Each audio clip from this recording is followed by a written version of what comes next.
Hello, everybody, and welcome to another episode of SeaPort Tycoon. The game developer has the pain to play his own game on his own and face all the crazy bug that he has been producing all the time. um, today, I wanted to present to you a couple of new features that are inside the game. Although from a visual point of view, not much has changed since the last day. By the way, I'm just noticing it's been already quite a while since the last video. However, many things changed under the hood of the game so that it can go more fluently. There is more capacity to calculate the overall game, and so on and so forth. So for today's presentation, I've prepared again a very small port on a small map. However, what I wanted to show you today is the impact of big ships on the port. So in the previous presentations, I have been rather focusing on the pieces and small pieces of the functions of the game itself, and mainly small ships have been arriving at the port. Um, of course, I have shown to you also the features about the big ships and all the aspects that are related to that, such as, for instance, the ship depth will play also a significant role. And in this port already the ship depth it has been implemented. However, not necessarily for the overall pathfinding. So the ship can still go on paths as what is the most closest path. However, in future, of course, also the ship depth will have an impact on how the ship goes into the port. Anyway, and the other aspect is going also into what does it mean again? What does it mean to have a big ship in the port? For this reason, I have created here this port entry, and I have already started to focus on one-ways in order not to generate too much traffic jams on the intersections to establish some sort of a flow. However, this time you're going to see only on the receiving part of the containers. What does it mean that when a bigger ship comes in? For this we have, this is I think not the biggest ship. It's still not optimized, so the containers are not fully centric. Maybe it's visible from this perspective. And we are now moving into unloading of the ship.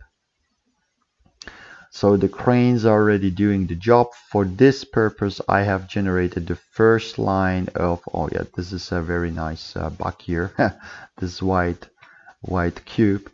So for this purpose, I have generated the first and the second line of container yards so that the cranes, so the dock cranes can unload, start to unload the ship, and then the secondary cranes can relocate it from the backyard to the front yard, to the front yards that are next to the streets and are capable at the same time to already load the containers on the ship, and are also in the position to put them above the street and put them on the in the next line.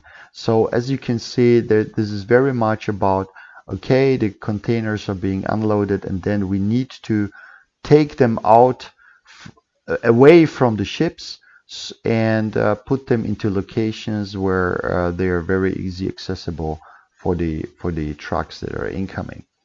So let's speed it up a little bit to see what's happening. So as you can see, already in this setup, it's piling up pretty fast.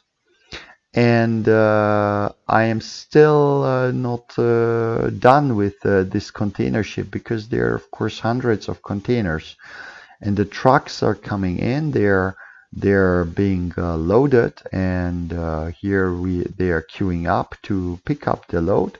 And let's make a quick check. Yeah, and I still did not manage with this setup to unload the whole ship, maybe just the front sizes, the front part of the ship, but not necessarily the back part of the ship and the centric part. Yeah, so that means that this capacity of the dock is definitely not sufficient to handle this size of the ship. And this is even not the biggest ship, if I'm not mistaken. So thanks God, bigger ships are not coming in. They are coming in randomly. So another aspect that could go in, of course, one we could put here a double one way streets or even three, so that two or three trucks are going next to each other. This is of course possible, and this will be certainly subject to next development steps, that several trucks can go on this one-way road next to each other, and the same here. Interestingly, there is still not much traffic coming here in as a backup, simply because I think that at the moment the vast majority of calls is coming from the other side. However, they are starting to come in, so they are not. The trucks are not completely neglecting the possibility to go this way. Uh, it's absolutely randomly based, which container zone to address. Now the player will have several possibilities how to speed up the process. Um, so on the one hand side, the yellow cranes, in particular the rotating cranes, but also the static cranes do not have the highest speed. So this is supposed to be the plan is to have it in several colors. Yellow is the slowest one, red is medium, and blue is the fastest possibility to make the crane work. And this will be something subject to research and development at the later stage, that the player will be in the position to reach these higher capacities and speeds of the cranes.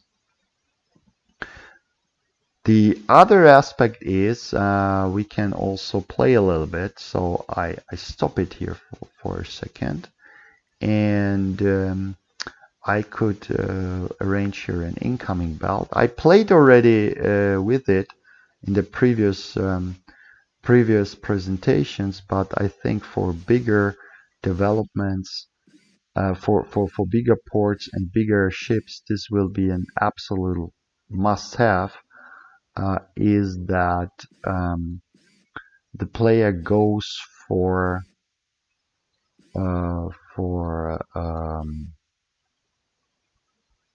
so maybe like that, that goes for the conveyor belts. So do I have a rotator? Yeah, the rotator. And the reason is because the rotator is in the position to very quickly um, pick up receive the containers and then transport them in a very quick and efficient way away from from the ship. So let's check it out like that. So let's establish one here, and maybe one here. So let's make a little bit more, this thing a little bit longer. I did it on purpose from the center. I will come to this in a second. Oh, this is the wrong direction. Incoming belt, rotate. So as you can see, it's still, it does not fully represent. So also the icons do not fully disclose what I'm going to build, and even me, is even I am sometimes struggling. So, and let's put now container yards that are only fully busy with incoming containers. So that means that the so yeah, this is not an incident. So usually I have taken this white these white arrows indicate that only white containers, so incoming containers, will be transported.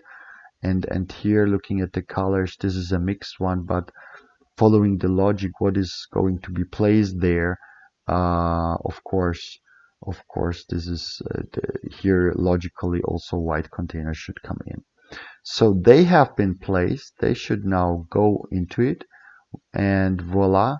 I am now I'm now unloading much many containers, so I can address this container yards here in the backyard, and also uh, many containers are coming, of course, also on the conveyor belt. And why I started it from the center, because maybe this is visible. I can maybe scroll it like that.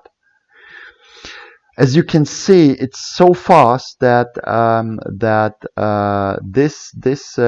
this crane is already blocking more or less the traffic of here. So of this two cranes. So that means if I would put it all the way, they would have to wait until one crane finishes his work. So the logic would be that going also from the center into this direction, and then maybe going out like that. Yeah, so this could be the logic. So now I'm making it possible for the trucks to first to address more cranes, more container zones, and I'm generating also a faster unloading. Now this container is this crane has finished its work, so the next ones can work, and it's still blocking, but they are still unloading heavily and putting them all of the container zones here. So with this technique, you can already see it's working.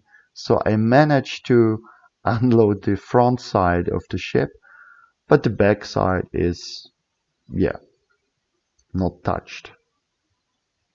Anyway, so this is one possibility how to do it. Next ship is coming in.